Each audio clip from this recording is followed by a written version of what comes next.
meeting of the Sacramento Metropolitan Air Quality Management District to order on October 26, 2017 at 9:05 a.m. If the clerk could please call the roll.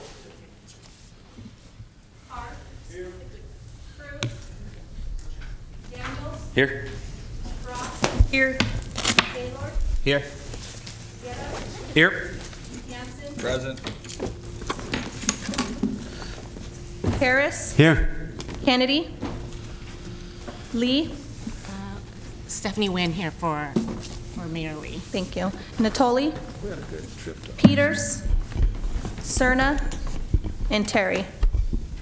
We have a quorum. Great, thank you. Mr. Chairman Terry and Thank you. Supervisor Natoli are on their way. So if we get everybody join us for the Pledge of Allegiance. I pledge allegiance to the flag of the United States of America and to the republic for which it stands, one nation, under God, indivisible, with liberty and justice for all. Great. If the clerk could please read the announcement. The meeting of the Sacramento Metropolitan Air Quality Management District is cablecast live without interruption on Metro Cable 14, the local government affairs channel on Comcast, Consolidated Communications, and AT&T U-verse cable system. This meeting is being closed captioned and will be webcast at www.sacmetrocable.tv.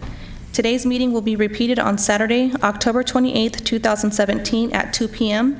and Monday, October 30th, 2017 at noon. Members of the audience wishing to address the board should fill out a speaker form located on the table at the back of the chambers and give it to the clerk.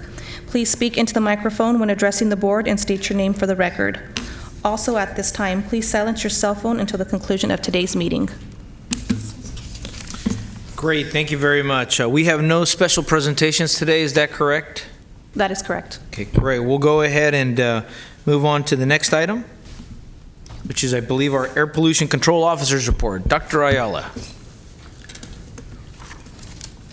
Good morning, board. Thank you, and always appreciate you making the time and joining us. Let me wait for the slides to come up. I have a very brief report because we have a full agenda for you today. We have three distinct discussion items that we need to bring before you. It's information that is relevant to us, but most importantly, I want to make sure that this is on your radar so that any questions, comments, concerns that you have for us, that you can convey those to us. The reason we have a full agenda, as you know, this is our last meeting for the year. We will not convene until the next the new year, and we wanted to make sure that we brought the things that we need your direction on. But anyways, let me go ahead and highlight a few things for you. The first one is, over the last couple of board meetings, you've heard us talk about some of the new cap and trade investments that the state has generated and that we hope will be channeled through district action.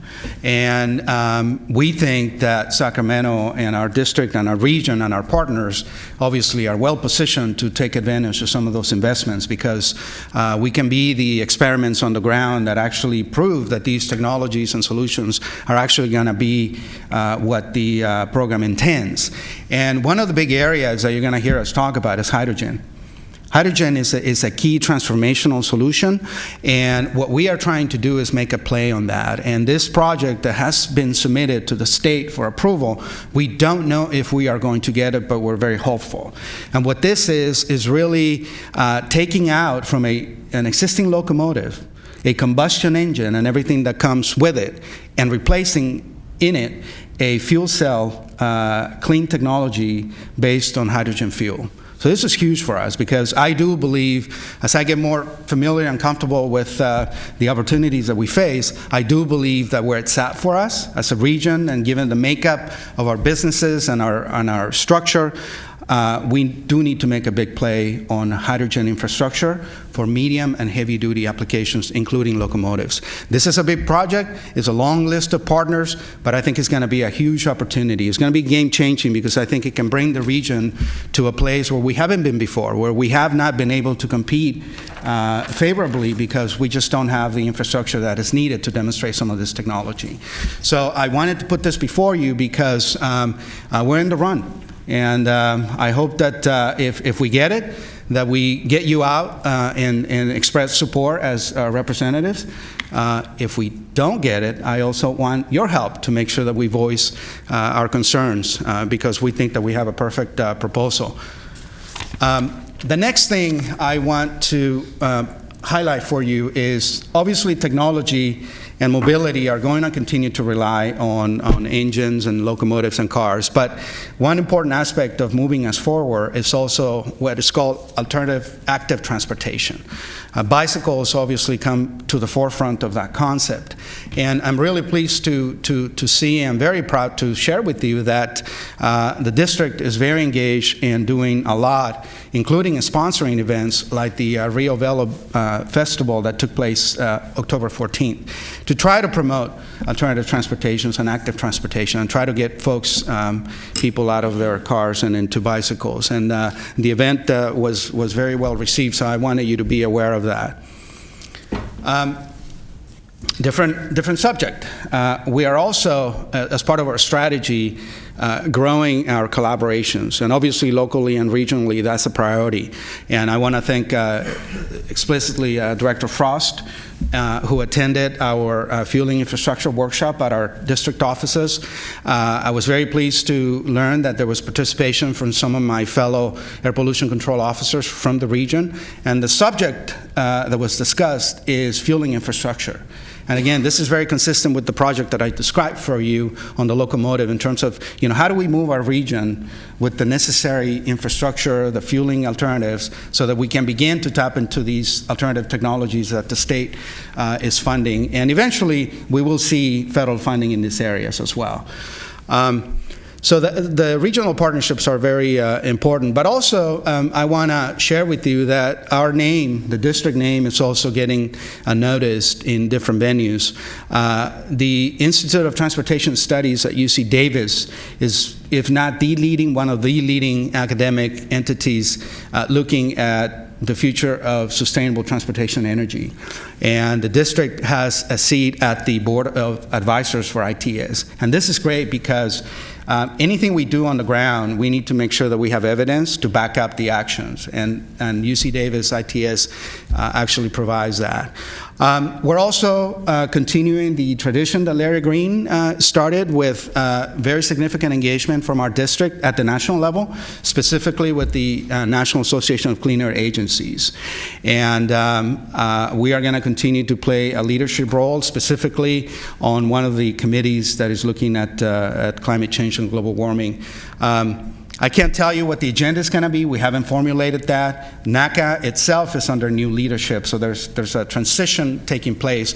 But the fact that the Sacramento Air District is on the leadership of that national association, I think, is reflective very positively of some of the previous accomplishments that the district had. And then the final thing that I want to share with you is that there's also an international component to our collaboration. We live in a very small world, and technology has made the world a very tight place. And we have a growing collaboration specifically with the Hong Kong Environmental Protection Department. And we're going to be participating with them, trying to share some lessons, learning some of the ideas that they are trying to implement to deal with the same thing we're dealing with: transportation emissions, sustainable development. How do we continue to make progress on our simultaneous goals for clean air and carbon reductions? And then the final thing I want to put before you, and this is more of an action item for you because I know that some of you have attended this workshop conference in the past, is the New Partners for Smart Growth Conference is coming up. It's not until February, but the reason I'm putting this before you is because we need to submit registration. And I know that on behalf of the district, a few of you in the past have attended. So I'm going to be reaching out to you, or the clerk of the board is going to be following up with you to make sure that if you're interested in attending, which I hope you are, that you let us know so that we can sign you up and take care of the paperwork. So that is my report, my last report for 2017. Unless you have any questions or comments, I can give it back to Chair Terry. Welcome. Thank you. Director Harris. Thank you, Chair. I wanted to just say a couple of words about the Rio Velo event. It happened in my district, and I attended. It was really a lot of fun, and one of the things that captured people's interest a lot were the electric assist bikes. You know, that opens up cycling to a lot of people who might not have the physical capability or stamina to do bicycling and so don't attempt it. But they were a lot of fun, and it's a really interesting technology. I'd also like to point out that as we roll out bike share in Sacramento, there will be an electric assist component. Again, I think that that will open up the world of cycling to a lot more people. Thank you. Director Guerra? Thank you very much. I know that we have the save the date there for the new Partners for Smart Growth. I had an opportunity to go over last year, the first time with Board Member Hanson, and I do encourage folks that the fact that did you make it out last year too? And Board Member Harris, but if a good showing there, particularly that it's in San Francisco, I thought that was a great place to look at what other cities are doing throughout the region without having to travel to those cities too at that same time. But very worthwhile conference. Of most that I've ever gone to. Thank you. Director Hanson?